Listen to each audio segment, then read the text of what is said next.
Now, the British Museum has begun the recovery of some of the 2,000 items that were earlier reported stolen. It comes as China calls for items to be returned that it says were looted. So we're asking today, is it time for museums in this country to return invaluable items back to their home nations, or should they remain here with us? Joining us to debate this, the broadcaster and historian, Rafe Heydel-Mankoo, who says no, they should not be returned. As well as the archaeologist and former Minister of State for Antiquities Affairs of Egypt, Dr. Zahi Hawass, who says, yes, they should be returned. Good morning to you both. May I start with you, Dr. Hawass, in all of this? When you see that the British Museum has failed spectacularly to keep its antiquities, its treasures safe, does it add weight to the argument that really many of them should be returned to their original home? Can you hear us, Dr. Hawass? OK, we're going to start with you, Rafe, instead, if that's OK. Same question to you, really. Does it undermine our ability to be sort of guardians of these treasures? No, it doesn't, and that's not to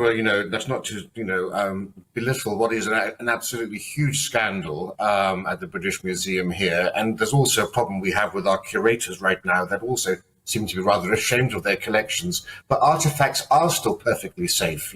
2,000 objects is a lot, but it's 0.025% of the 8 million items in the British Museum's collections. And we're talking about very small items here, things that could be secreted on your person. We're not talking about the Elgin marbles or the Rosetta Stone going missing. And the reality, of course, is that such thefts have happened all the time in lots of places around the world, the Middle East, Asia and Africa. It's surprising because of how respected and revered the British Museum is. But to think if these items were going to be returned to their home countries, they wouldn't be similarly at risk, especially given the high levels of corruption in those countries is for the birds. Also, of course, we have to remember the threat from war, from terrorism and political unrest. You remember when ISIS was in Syria, the destruction of Palmyra, the ancient artifacts destroyed at the Mosul Museum. In Egypt, where my interlocutors from, of course, we had a bombing at the Cairo Museum in 2014. The El Arish Museum of Antiquities was very badly damaged in 2015. So they're still far safer and better preserved at the British Museum than in those nations calling for them to be returned home. But they're not ours, Rafe. And Dr. Hawass, if you can hear us now, that's the main problem. Does it hurt you to see Egyptian antiquities on display elsewhere?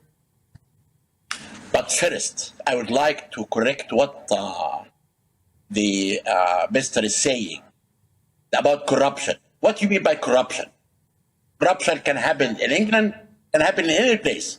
But in my country, there is no corruption. Number two, there was no bombing at the Cairo Museum. There was bombing outside of the...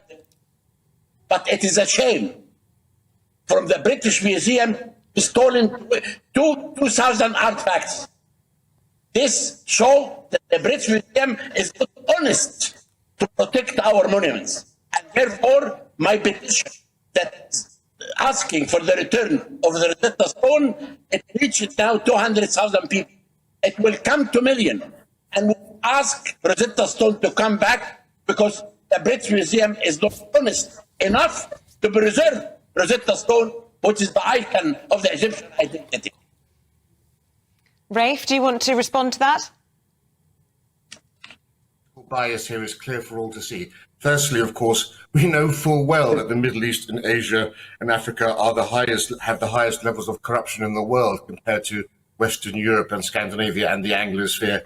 Every survey on corruption shows that. I don't understand why do you put corruption? Why do you put corruption in this? It has nothing to do with the shame that you have in the British Museum. Don't talk about corruption. Corruption is the...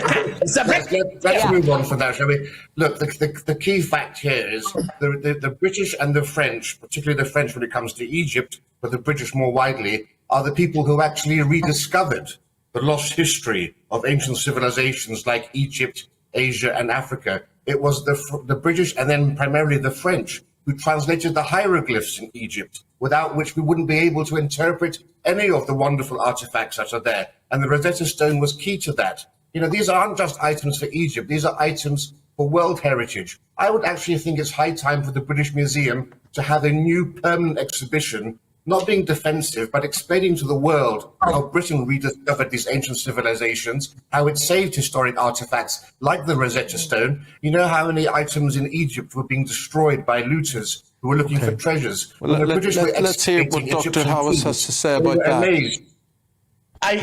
Listen, I don't understand.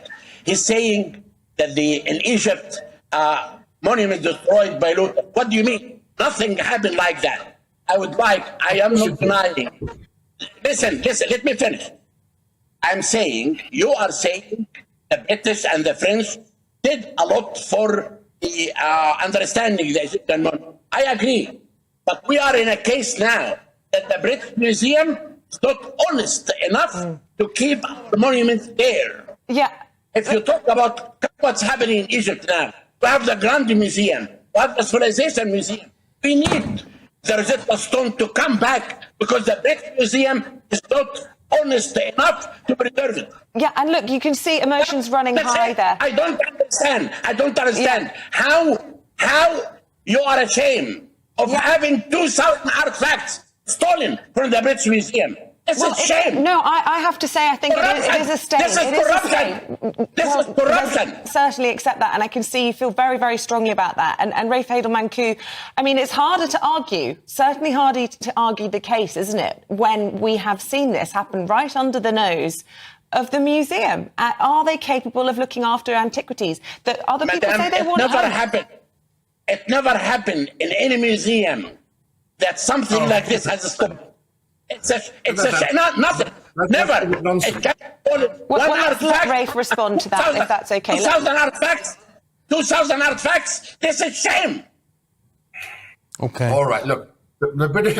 Let's calm things down here a bit. The British Museum is what we call an encyclopedic museum, right? Places like the Louvre, the Metropolitan Museum in New York. These are places where we have world history on display. And they put things like the Elgin marbles, like the Rosetta Stone, like the Benin bronzes into their wider global context where we can actually contrast and compare civilizations. Now, that used to be understood, but now it seems that we're reducing everything to ethnicity and nationalism. I'll be saying that, that museums should only show items that are actually that originate from the location of those actual museums. We're placing nationalism here above internationalism, which is an odd argument. Well, if we're going to return it is an argument nonetheless, with however odd it is, Rafe. We've got to leave things there.